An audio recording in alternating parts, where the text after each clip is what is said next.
The group hears rumors of an evacuation route along an old railway line, where a military convoy is said to be escorting survivors out of the quarantine zone. Though skeptical, they decide to follow the tracks, hoping for salvation. Along the way, they scavenge supplies from abandoned homes and derelict vehicles, facing both infected and other desperate survivors. In one tense encounter, they meet another survivor group that initially appears friendly but turns hostile when they realize Milena's group has supplies. A brutal fight ensues, leaving several dead on both sides. The survivors manage to escape, but the incident reinforces Marco's belief that trust is a luxury they can't afford. Despite their differences, Marco and Milena emerge as the group's de facto leaders. Marco handles combat and strategy, while Milena focuses on maintaining morale and caring for the group's weakest members. Their partnership is uneasy, with frequent clashes over decisions. One night, as they rest in a crumbling church, Marco opens up to Milena, revealing that he lost his family in the outbreak and has been fighting to suppress his grief ever since. Milena, in turn, admits that she's terrified of becoming like him, hardened and numb. Their conversation marks the beginning of mutual respect, though their philosophies remain at odds. As the group nears the rumored evacuation point, they face their greatest challenge yet, a massive horde of infected that has been tracking them. In a desperate bid for survival, they take refuge in an old warehouse, fortifying the entrances as best they can. The ensuing battle is chaotic and brutal. Marco leads the defense, using his military training to coordinate their efforts. Milena inspires the others to keep fighting, even as the odds grow grim.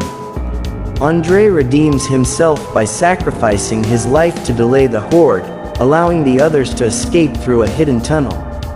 The survivors finally reach the railway line and find a military convoy preparing to leave.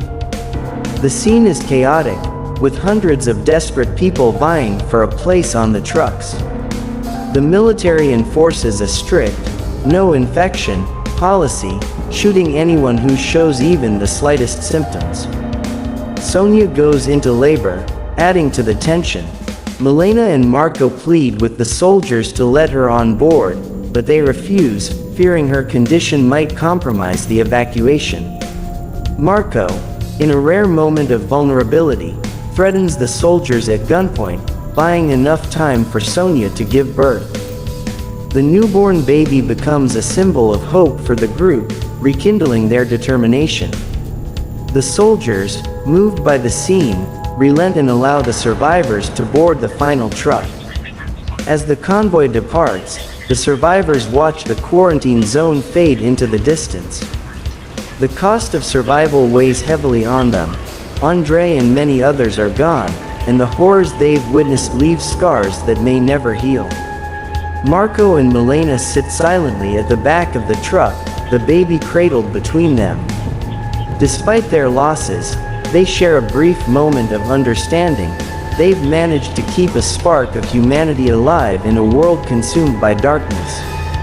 As the truck speeds toward an uncertain future, Milena reflects on what it means to survive, vowing to protect the fragile hope represented by the newborn child.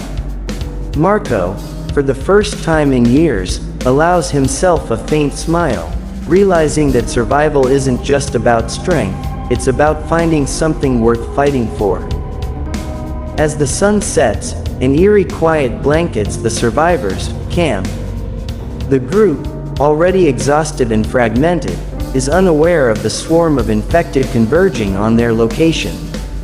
The undead have become more aggressive, faster, and seemingly more coordinated, a terrifying evolution that shocks even the hardened Marco. Milena notices subtle changes in the infected, including their ability to track the group more efficiently. She theorizes that the virus may be amplifying the infected's primal instincts. Meanwhile, tensions rise among the survivors, with fear and paranoia threatening to tear them apart. The survivors, camp is suddenly overrun by a horde of zombies, drawn by the smell of food and human presence. The initial wave catches them off guard, leading to panic. The chaos is brutal and unforgiving. Sonia, the new mother, is forced to flee with her baby, but her cries attract more zombies. Milena risks her life to guide her to safety. Nikola, the teenage boy, freezes in fear as an infected lunges at him, only to be saved by Marco at the last moment. The group splits into smaller factions as they scatter in different directions, making their survival even more precarious. Marco leads a small group to higher ground, using his military training to regroup. Milena, meanwhile, takes charge of another group, guiding them through a labyrinth of derelict buildings. As the survivors regroup, they realize that conventional weapons are scarce. They improvise with whatever they can find: pipes, crowbars, broken glass, and even makeshift Molotovs. Marco teaches the group basic combat techniques, emphasizing precision and strategy over brute force. In one intense sequence, the survivors fortify an abandoned factory. Marco and Milena organize the defense, setting traps and barricades to slow down the infected. The horde relentlessly assaults the factory, breaking through the defenses piece by piece. The survivors' makeshift weapons prove only moderately effective.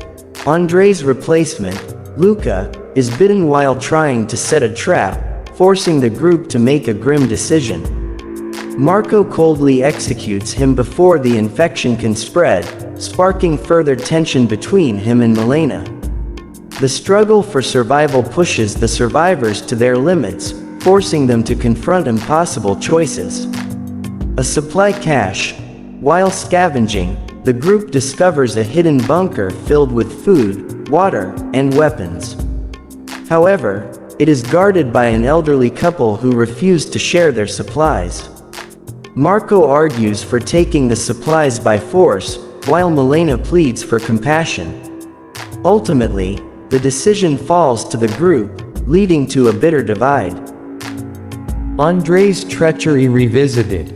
Paranoia grips the survivors as suspicions arise about someone sabotaging their efforts. A small stash of hoarded supplies is discovered, and accusations fly. The culprit, Petar, is confronted and confesses, revealing that he was preparing to flee on his own. Marco's insistence on punishing him harshly causes further division. Amid the chaos, Milena and Marco find themselves relying on one another more than ever. Their opposing views, Marco's cold pragmatism and Milena's hopeful determination, create friction but also complement each other in their struggle for survival. During a quiet moment in a safe house, Marco opens up about his past, revealing that he lost his family during the initial outbreak. His guilt drives his harsh demeanor, as he believes emotions only lead to weakness. Milena, in turn, shares how she lost her brother to the infected, but she clings to hope because it's all she has left. Their bond deepens as they realize they balance each other. Milena helps Marco rediscover his humanity, while Marco teaches Milena how to be more ruthless when necessary. The survivors' reprieve is short-lived as the undead horde finds them again. This time, the infected seem even more aggressive, displaying unnerving speed and coordination. Marco and Milena lead the group to a nearby train yard, hoping to use an abandoned locomotive as both shelter and a means of escape. The train yard becomes the setting for a desperate, all-out battle. Traps and barricades slow the horde, but the infected keep coming. One by one, survivors are picked off. Sonia, despite her courage, is overwhelmed while shielding her baby. Milena takes the child and fights her way to safety. Nikola, inspired by Marco's leadership, steps up to defend the group but is gravely injured in the process. Marco devises a plan to lure the horde onto a nearby bridge rigged with explosives. He volunteers to stay behind and trigger the detonator manually, believing it's the only way to ensure the others escape. Milena refuses to leave him, and together, they execute the plan. The plan succeeds. The bridge is destroyed, taking the majority of the horde with it. However, the victory comes at a steep cost. Marco is severely wounded, and several survivors are lost in the chaos. As dawn breaks, the remaining survivors, Milena, the baby, and a few others, emerge from the wreckage, bloody but alive. Marco, though gravely injured, survives, thanks to Milena's insistence on carrying him to safety. The group looks out over the devastated landscape, knowing the fight is far from over. Despite their losses, Milena's determination shines through. She vows to protect what little they have left, no matter the cost. The chapter closes with a chilling revelation. While the survivors regroup, a new mutation among the infected begins to manifest. In the distance, the camera pans to an enormous figure, an alpha zombie, leading a fresh wave of infected toward the horizon. Milena and Marco, now hardened but united, prepare for the next battle, knowing their survival depends not just on their strength but on their ability to trust and adapt.